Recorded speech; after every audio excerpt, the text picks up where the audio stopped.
नाज़िन Miro Khan में वतन दोस्त मज़दूर फेडरेशन पारां मुतालबनि जी मञता लाइ एहतिजाजी रैली कढी वई। उन हवाले सां ॾिसूं था मुजाहिद हुसैन सूमरो जी ही report.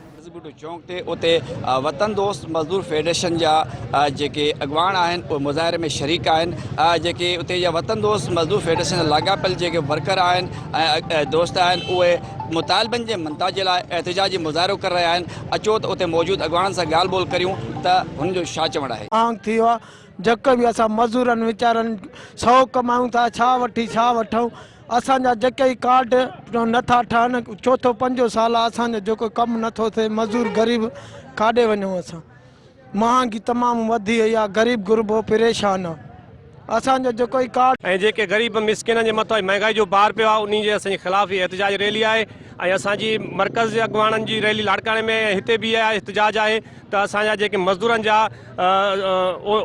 UBI card, social security card ऐं जेके बि उते कारा कानून मड़िया विया आहिनि मज़दूरनि जे मथां उन्हनि ख़तमु करण जे लाइ असांजा जेके रैलियूं आहिनि एहतिजाजी मुज़ाहिरा आहिनि इंशाअल्लाह सॼे ख़तमु जेके न कंदा असां अॻिते वधंदासीं ऐं पाण खे बाहियूं ॾींदासीं, कोन छॾींदासीं। मिसकिन जा पघार रोकिया विया आहिनि, महांगाई आहे ऐं कार्ड नथा ठहनि। छा कनि मिसकिन, काॾे वञनि?